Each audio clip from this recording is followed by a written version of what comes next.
So hello and welcome to this channel again. This is Shaurya Awasthi और आज हम बात करेंगे लीड कोड की इजी लेवल प्रॉब्लम जो कि है special position in a binary matrix. So basically हमको यहाँ पे एक बाइनरी मैट्रिक्स गिवन है एज अ इनपुट और हमको यहाँ पे रिटर्न करना है कि वहाँ बाइनरी मैट्रिक्स में स्पेशल पोजीशंस कितनी है। ओके, सो हम कैसे फाइंड आउट करेंगे कि बाइनरी पोजीशंस में वो पोजीशन स्पेशल पोजीशन है।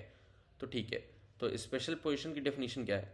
A special position is a position जहाँ पे वन हो और साथ ही साथ उस रो और उस कॉलम में कोई भी एक्स्ट्रा वन ना हो, कोई भी और वन ना आया हो। फॉर एग्जाम्पल, अगर हम एग्जाम्पल वन को देखें तो यहाँ पे वन है, इस रो में इसके अलावा कोई और वन नहीं है, इस कॉलम में एक वन है, तो स्पेशल पोजीशन ये नहीं होगी। सिमिलरली अगर हम यहाँ पे चेक करें तो ये वन है, ठीक है, इसके साथ ये कोलाइड कर रहा है, ठीक है, रो में, और इधर चलो कॉलम में ये कोलाइड कर रहा है, रो में तो चलो कुछ नहीं है, तो ये भी स्पेशल पोजीशन नहीं होगी। तीसरा वन हमारे पास यहाँ पे है और इस वन के साथ साथ रो भी पूरी खाली है और कॉलम भी खाली है, कोई और कोलाइडिंग वन यहाँ पे नहीं एग्जिस्ट कर रहा है। तो ये जो पोजीशन होगी जो कि वन होल्ड कर रही है, इस पोजीशन को हम क्या बोलेंगे? Special position. तो हमको number of special position return करनी है। तो बेसिकली कैसे हम अप्रोच रखेंगे, हम एक बार व्हाइट बोर्ड पर देखते हैं। जैसे ये हमारा एग्जाम्पल है, तो हमको ऐसा पोजीशन बताना है जहाँ पे वन एग्जिस्ट कर रहा हो और उस इंडेक्स पे यानी उस पोजीशन पे उस कोऑर्डिनेट की रो में और कॉलम में कोई भी एक्स्ट्रा वन ना आया हो। ठीक है, क्लियर?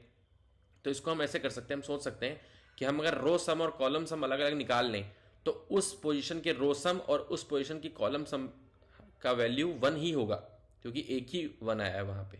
ठीक है, चलो एक बार समझते हैं इस चीज़ को, क्या बोल रहा हूँ मैं।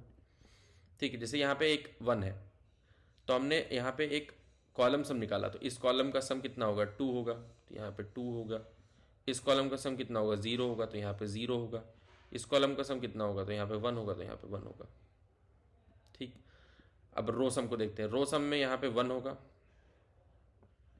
यहाँ पे भी वन होगा और यहाँ पे भी वन होगा। तो एक बार हम m क्रॉस n मैट्रिक्स को आइटरेट करेंगे big of m cross n time में, और उसको आइटरेट करके हम ये कैलकुलेट कर लेंगे। ठीक है, कॉलम सम और रो सम। कॉलम सम रो सम कैसे कैलकुलेट करेंगे? जहां जहां पे वन वैल्यू मिलती जाएगी रो पे बढ़ाते जाएंगे और कॉलम पे बढ़ाते जाएंगे, सिंपल। ठीक है, तो जहां जैसे वन मिली यहाँ आई कॉमा जे पे, तो हमने रो आई पे वन बढ़ा दिया और रो जे पे, कॉलम जे पे वन बढ़ा दिया। सिंपल है, कुछ लॉजिक नहीं है ज़्यादा इसमें। ओके, उसके बाद हम क्या करेंगे? उसका सेकेंड इटरेशन जो कि अगेन m क्रॉस n का होगा, अगेन जब हम सेकेंड इटरेशन करेंगे तो उसमें हम चेक करेंगे जहां जहां हमारा वन मिल रहा है क्या उसके रोसम और कॉलम सम, यानी अगर i कॉमा जे इंडेक्स पे वन मिला तो क्या उसकी रोसम i और कॉलम सम j में वन वन वैल्यू है? अगर है तो वो हो जाएगा स्पेशल पोजीशन, वरना नहीं होगा। तो यहां पे देखो, कॉलम सम में टू है, रो सम में वन है, तो रो सम तो चलो सही आ गया, कॉलम सम गड़बड़ हो गया, तो ये स्पेशल पोजीशन नहीं होगी। क्लियर? ऐसे ही इसको देखें, पूरा ये चलेगा, फिर अगला एलिमेंट ये मिलेगा। अगर इसको हम देखें तो इसके i कॉमा जे कोऑर्डिनेट्स पे अगर हम रो ith रो देखें तो रो सम में हमारा वन मिल रहा है, जे कॉलम देखें तो उसमें कॉलम सम में भी हमारा वन मिल रहा है, हेंस ये हमारा सही एक स्पेशल पोजीशन हो जाएगी। अगेन हम एटरेट करेंगे तो यहाँ एक वन मिलेगा, जैसे ही यहाँ वन मिलेगा फिर से हम चेक करेंगे क्या हमारी जेथ कॉलम और ith रो में वन वन है दोनों में, तो भाई रो वाला तो सही है बट कॉलम में यहाँ पे दो है, तो ये भी नहीं होगा, तो ये भी स्पेशल पोजीशन नहीं होगी। क्लियर? ठीक है, तो एक बार कोड करके देख लेते हैं कैसे इंप्लीमेंट करेंगे इस चीज़ को। ठीक है, तो सबसे पहले हम यहाँ पे क्या करते हैं? सबसे पहले हम यहाँ पे m में नंबर ऑफ रोज और n में नंबर ऑफ कॉलम्स स्टोर कर लेते हैं।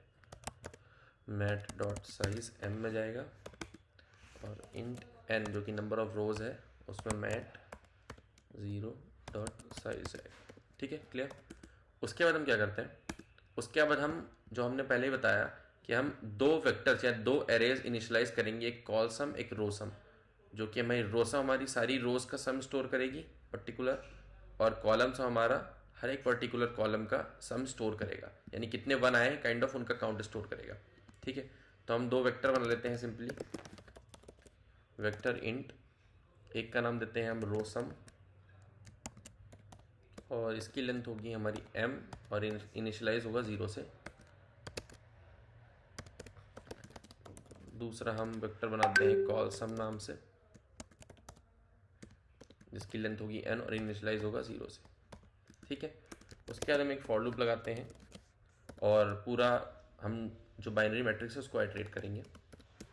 Less than number of rose plus plus inner loop columns के लिए int j is equal 0, j less than n, j plus plus.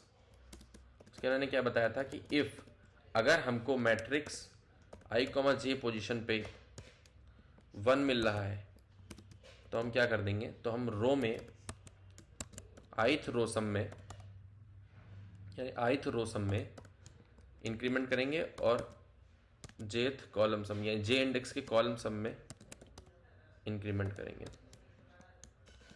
ठीक है, उसके बाद हम पहले इटरेशन में हम इतना कर रहे थे, इससे हमारा रो सम और कॉलम सम जो एरे है या वेक्टर है वो हमारा फिल हो जाएगा।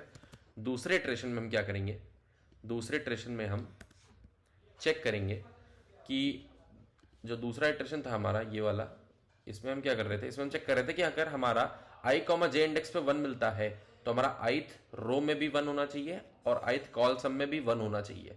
ठीक है, तो तीनों जगह 1, यानी i j इंडेक्स पे 1 और रो सम में i इंडेक्स पे 1 और कॉल सम में j इंडेक्स पे 1, तीनों जगह अगर 1 है तभी वो स्पेशल पोजीशन होगी, वरना नहीं होगी।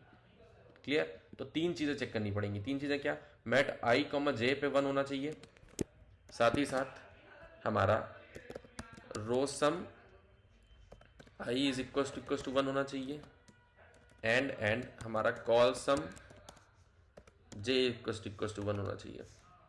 ठीक है, क्लियर। अगर ये तीनों हैं तो हम क्या करेंगे, हम आंसर प्लस प्लस कर देंगे। एक आंसर इनिशियलाइज कर लेते हैं हम पहले ही। आंसर जो होगा नंबर ऑफ स्पेशल पोजीशंस को स्टोर करेगा। आंसर इज इक्वल 0 से इनिशियलाइज करते हैं और प्लस प्लस कर लेंगे इसको। उसके बाद रिटर्न आंसर कर देते हैं, एक बार रन करके देखते हैं। ठीक है, तो टेस्ट केस पास हो रहे हैं, हम इसको सबमिट करके देखते हैं। ठीक है, तो ये सक्सेसफुली सबमिट हो गया है। So thank you so much for watching this video. और वीडियो पसंद आए तो वीडियो को लाइक करिए, चैनल को सब्सक्राइब करिए और ऐसे डेली POTT सॉल्यूशंस देखने के लिए बेल आइकन को दबाइए। मिलते हैं अपने अगले वीडियो में, तब तक के लिए बाय।